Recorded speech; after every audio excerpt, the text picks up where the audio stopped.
Welcome to Music Media Review, where I base topics around music headlines and at times incorporate current events.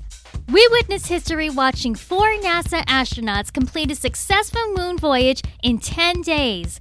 Aboard Artemis II's rocket ship, they traveled the furthest ever, 61,326 miles, observing the moon's natural state, scientifically showing progress for future trips.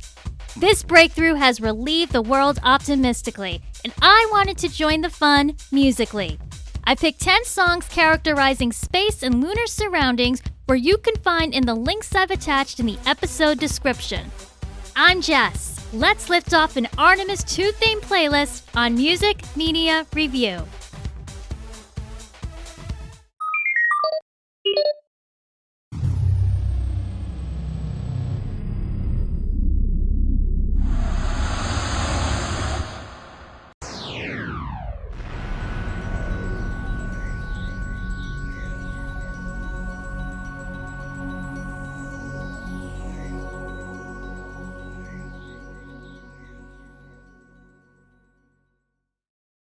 Beginning our adventure was a contemporary sonnet for its context and singer. David Bowie's Space Oddity was a subconscious cry for help, giving all he had. After seeing 1968 movie 2001 A Space Odyssey, he too felt alienated. Personifying his thoughts, David refers ground control to whomever's willing to listen and dubs himself as Major Tom. The anonymity fits so well, it completely changed his outlook and musicality. Sharing the same legal name as the Monkees' heartthrob Davy Jones, David Bowie's pseudonym took flight, and so did his career. Acclimating hairdos, makeup, extravagant outfits, there'd be no glam rock or modern fashion without leading the trail, especially in the queer community, which David was part of.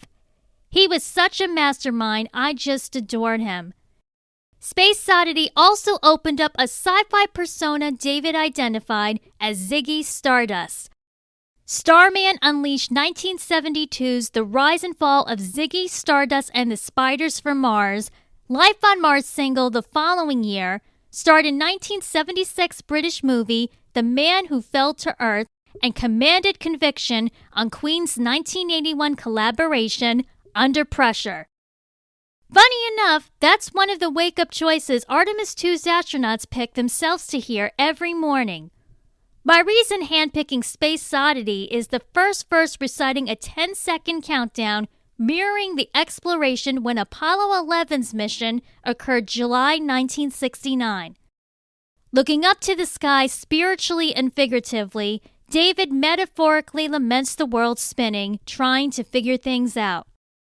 For here, am I sitting in a tin can far above the world? Planet Earth is blue, and there's nothing I can do. Here I am floating round my tin can, far above the moon. Planet Earth is blue, and there's nothing I can do. My favorite part is bridging Can You Hear Me, Major Tom? Can you hear? Am I floating round my tin can? Clever roll of the tongue. David Bowie surely was a star right to the end. 2016's Black Star came out January 8th on his 69th birthday, and he died 2 days later. Privately ailing lung cancer, the concept album eulogized more than it should have. I woke up viewing a friend posting the connection online and how David's higher power took over. It's a great album. My college radio spun it religiously.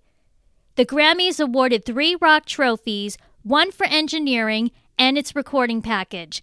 Highly recommend. In 1969, Space Oddity ranked number 5 in the UK on David Bowie's self-titled album. Re-released globally in the 70s, rebounded to number 15 on the Hot 100 and number 1 in the UK. Jimmy Fallon spoofed a 2012 rendition parodying NFL player Tim Tebow's praying rituals and Space Oddity, calling it T-Bowie. I've shared that video, so funny, and featured on Grammy-winning comedy album Blow Your Pants Off.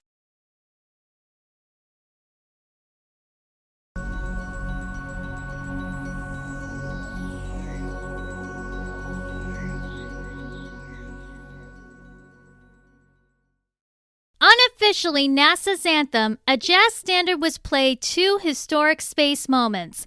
Apollo 10's 1964 astronauts dispatched an audio cassette playing Frank Sinatra's Fly Me to the Moon. Apollo 11's crew kept tradition, 1969. Certainly flipped the reality figuring out technology back then.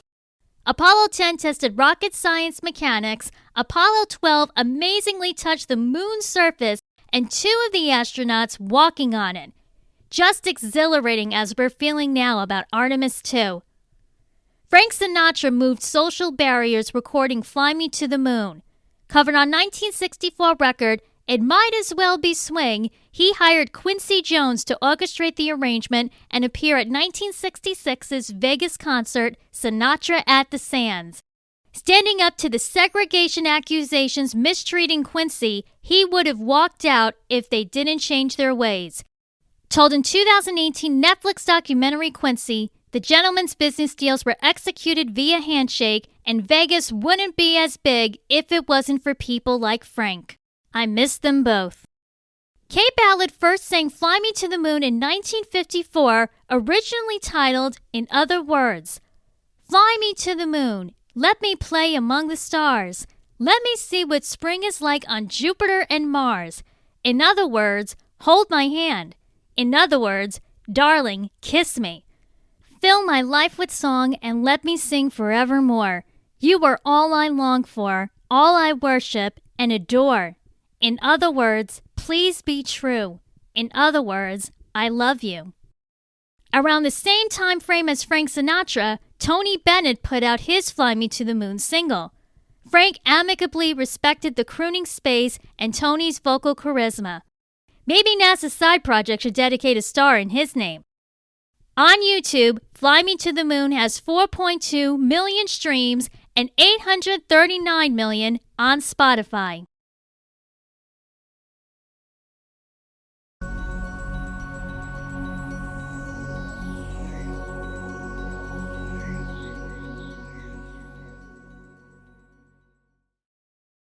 Next tune conceived from writer's block. The spontaneity of r.e.m. branched technicalities and wisdom all in one.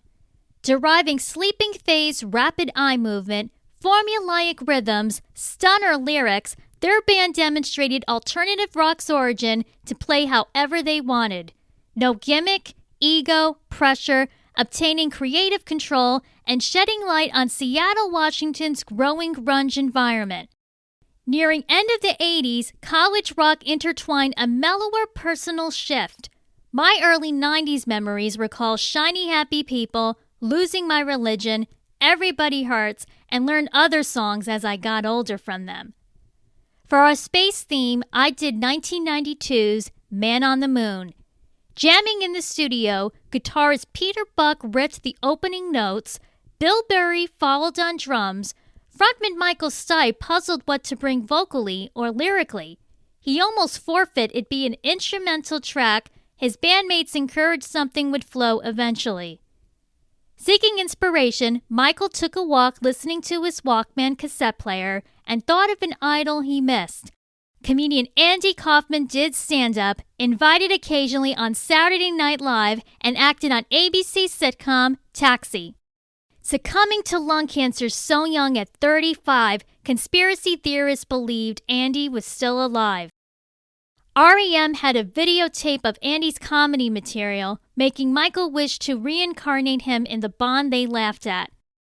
Referencing past bits, board games, religion, science, and myths, Man on the Moon became a moral definition of endless possibilities, even for finding the right lyrics to match the chords Peter and Bill started. Rhetorically speaking, now Andy, did you hear about this one? Tell me, are you locked in the punch? Andy, are you goofing on Elvis? Hey baby, are we losing touch? If you believe they put a man on the moon, if you believe there's nothing up his sleeve, then nothing is cool. An ultimate compliment happened in 1999 when Andy Kaufman's biopic adapted its title. Jim Carrey starred. I gotta look back at these movies when I get a chance. It's amazing how our heroes bring out the strength when we need it most. Off r.e.m's album, Automatic for the People, Man on the Moon charted number 46 adult contemporary, number 30 on the Hot 100, number 4 mainstream rock, and number 2 alternative airplay under Jesus Jones's The Devil You Know. r.e.m. disbanded 2011. Michael Stipe's new single I Played the Fool has a cool sound. Bassist Mike Mills has joined supergroup How Owl How with Hootie and the Blowfish frontman Darius Rucker. They released My Cologne single late 2025, comparing r.e.m's band name sharing the same for Ariana Grande's cosmetic line.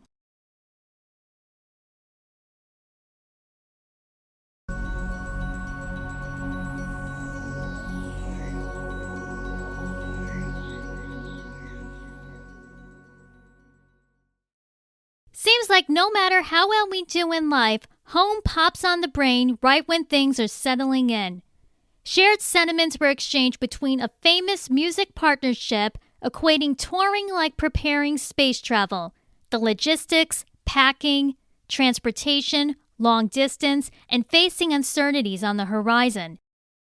Close as they became so quickly, Elton John and songwriting partner Bernie Taupin caught homesick's bug. Rocket Man illustrates leaving behind loved ones, working longer than average work schedules, and maintaining a different role than usual.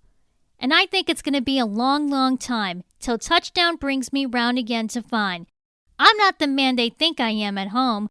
Oh, no, no, no. I'm a Rocket Man. Rocket Man burning out his fuse up here alone. And I think it's going to be a long, long time. Hitting emotional nerves for fans, Rocket Man was chosen as an Elton John biopic in 2019. Actor Taron Egerton won a Best Actor Golden Globe for his performance, duetting I'm Gonna Love Me Again at the credits. I saw it in the theaters when it came out and liked the musical theater angle among its characters. I'm Gonna Love Me Again's fantastic. My only issue was ending the movie up to Elton sobering up in the 80s. Writers should have at least mentioned the Lion King soundtrack, meeting his spouse David, and other music past that point. I do recommend it if you're unfamiliar or something to rewatch. Became underrated under 7 years ago. Younger generations may recognize Rocket Man's lyrics remixed on 2021 electro collaboration Cold Heart, featuring Dualipa.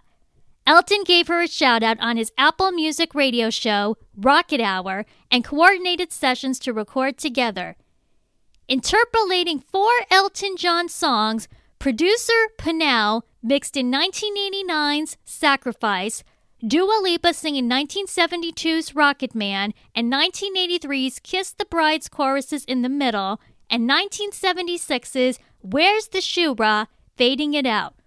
One of the best mashups ever made, and the music video animated both artists dancing in outer space.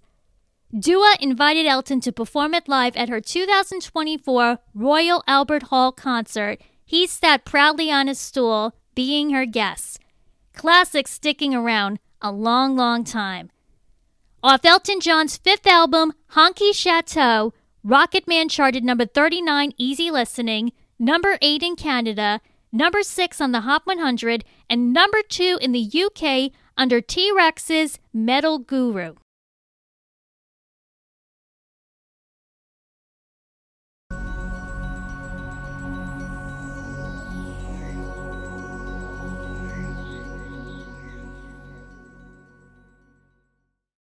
I'm going to do my best selling the next pick on our playlist. It's over 2 centuries old and instrumental.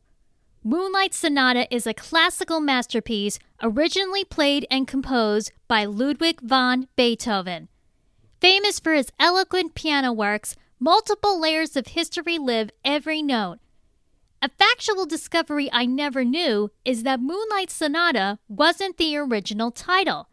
On the link I provided, it's indexed Piano Sonata number 14 in E-flat major, Opus 27, number 2. Clicking that album I chose in the playlist is by pianist Paul Lewis, whose Spotify ranked its most streamed interpretation on Beethoven's page and 3 parts associated with the track. Written in secret, the chords emotionally reflect his love, Giulietta Gucciardi. Italian caption, Sonata quasi una fantasia, translating to sonata resembling a fantasy. In other words, their love affair while teaching her piano. The attraction between 16-year-old Countess Giulietta and 30-year-old composer Ludwig lasted about 2 years, but ended when she married Count Wenzel Robert von Gallenberg in 1803. Beethoven dated Giulietta's cousins Josephine and Therese Brunswick in between, but he never married or had kids. German writer Ludwig Rellstab praised Moonlight Sonata in his 1824 story, Theodore, reflecting the moon on Switzerland's Lake Lucerne. The lake reposes in twilight moonshimmer, muffled waves strike the dark shore, gloomy wooded mountains rise and close off the holy place from the world. Ghostly swans glide with whispering rustles on the tide, and an Aeolian harp sends down mysterious tones of lovelorn yearning from the runes. Both Ludwigs met a year later, and the term Mondschein Sonate stuck in German language into the 1830s. Sadly, Beethoven missed out, dying of liver failure, 1827. I've read composers tweaking adjustments decades on. To have a writer impact music with no hands-on involvement, that's a once-in-a-lifetime legacy. I learned classical music biographies in elementary school and a college course. Moonlight Sonata always stuck with me. The repeated chord progression solemnly catchy in Part 1, Part 2 crescendos much louder in major key ranges, and flutters fast in Part 3.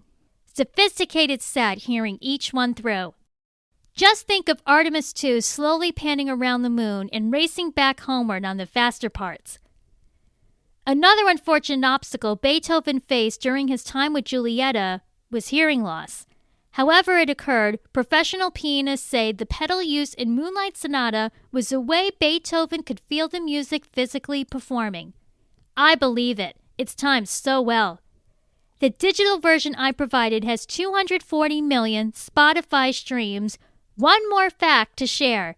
John Lennon wrote 1969 Beatles track because, after hearing his wife Yoko Ono playing Moonlight Sonata on piano, he asked her to play the chords backwards, leading to harmonize with Paul McCartney and George Harrison. According to BeatlesBible.com, George said it was his favorite track off Abbey Road's album. Mind-blowing. Who would have thought blending classical music with classic rock?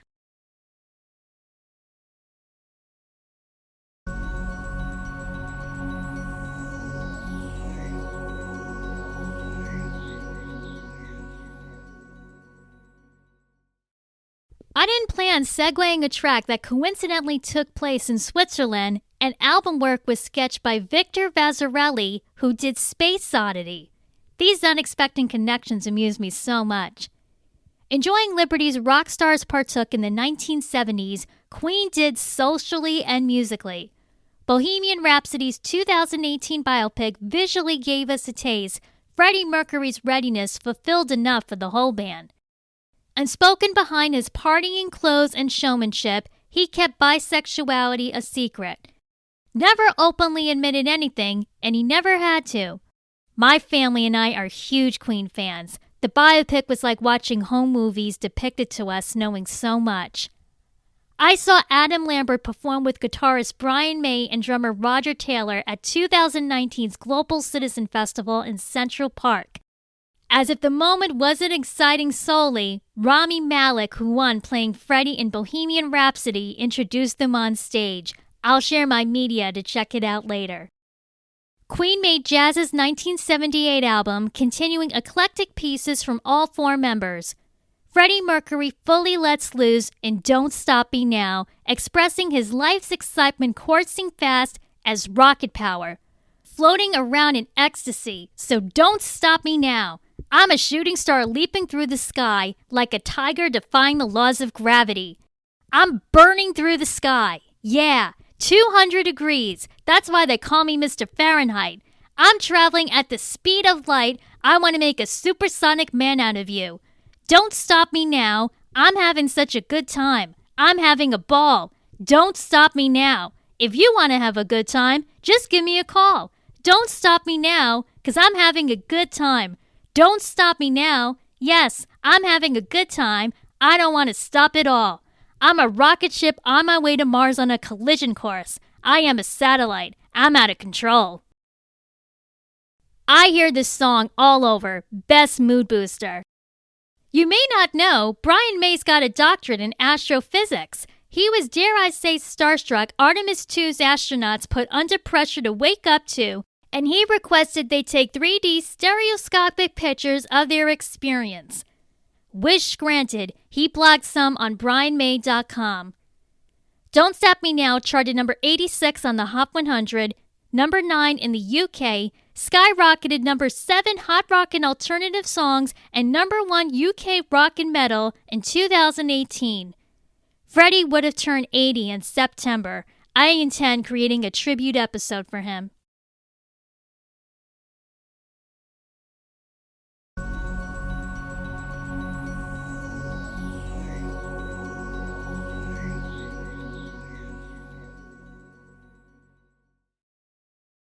NASA confirmed 2 future space missions are planned out for 2027 and 2028. I'm very curious if either will involve moonwalking. 12 astronauts did between 1969 to 1972. We're due in the 21st century, and at least one of them should be a female.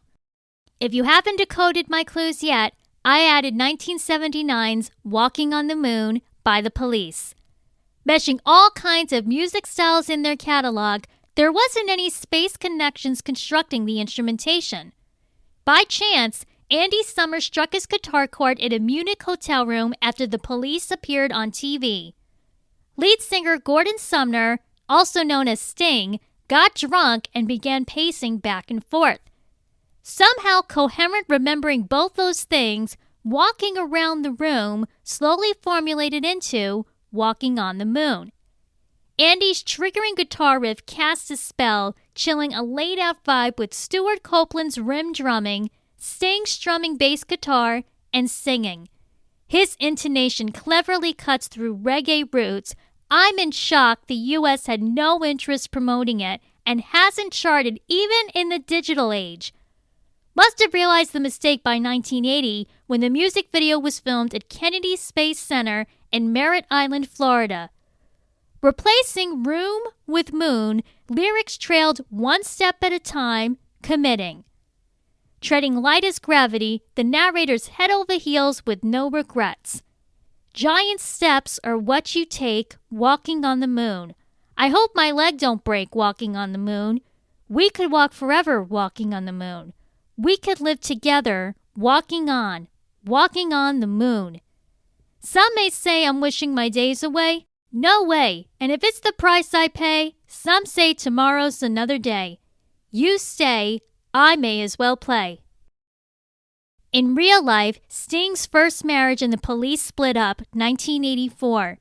Since then, his big solo career crossed over in rock, easy listening, reggae, and dabbling nowadays in Latin. So active and talented.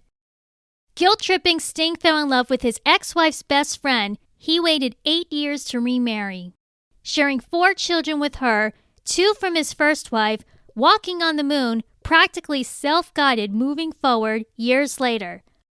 I'm also glad a royalty settlement was reached in January, splitting for Andy and Stewart's cuts in The Police's catalog. Second single on Regatta de Blanc, Walking on the Moon charted number 65 in Canada, number 9 in Australia, France, and number 1 in the UK.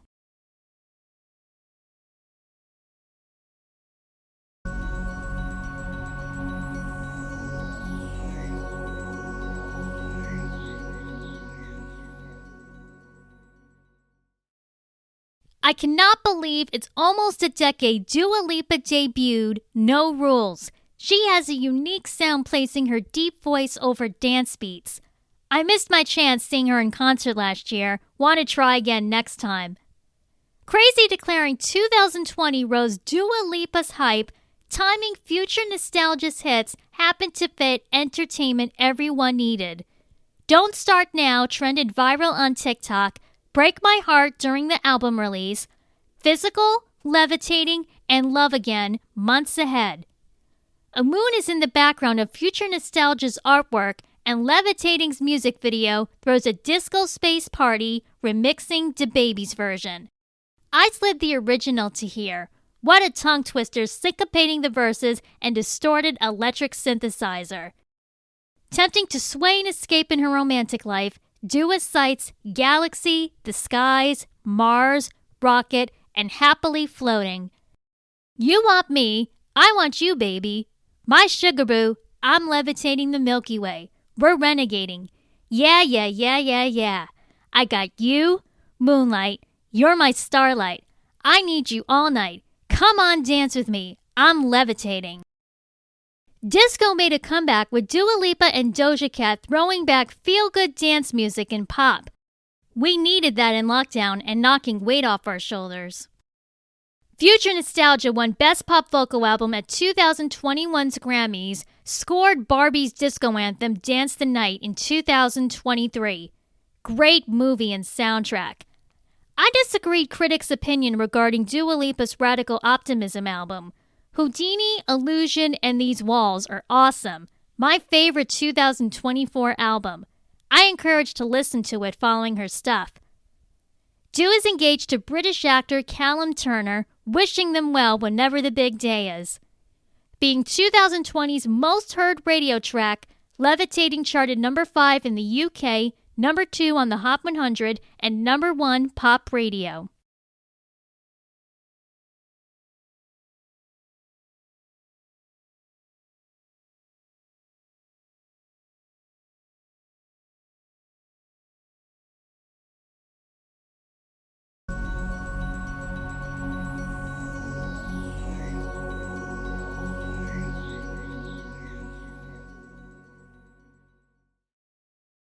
Ending triumphantly, I wanted a majestic finish appropriating joy Artemis 2 holds.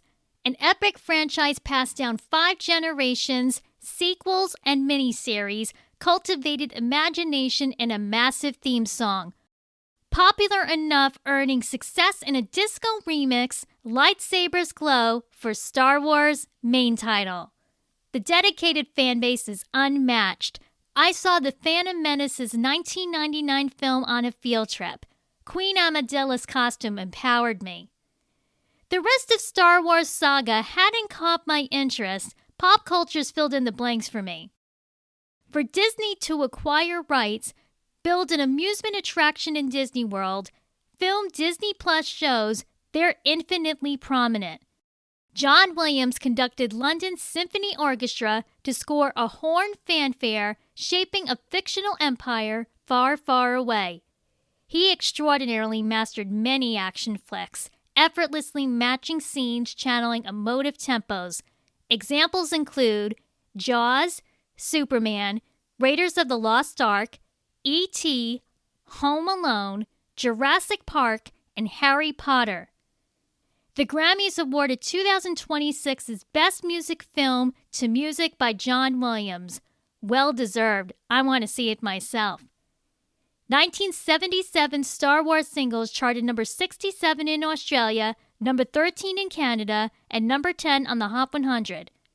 Domenico Monardo produced Gloria Gaynor's Never Can Say Goodbye, Jackson 5 song, and Carol Douglas's Doctor's Orders in 1974.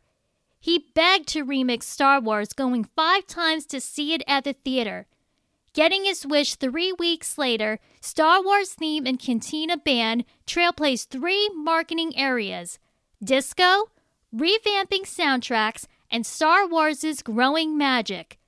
Meco defied expectations when his creation charted number 18 easy listening, number 8 hot soul singles, number 7 in the UK, number 1 in Canada, and the Hot 100. Isn't that out of this world? I see similar syncs from Stranger Things and TV streaming highlighting music during pivotal moments. Been great to see America uniting gradually and preparing an important event this summer. 250th Independence Day, USA Freedom, and an ideal playlist I'll be treating us.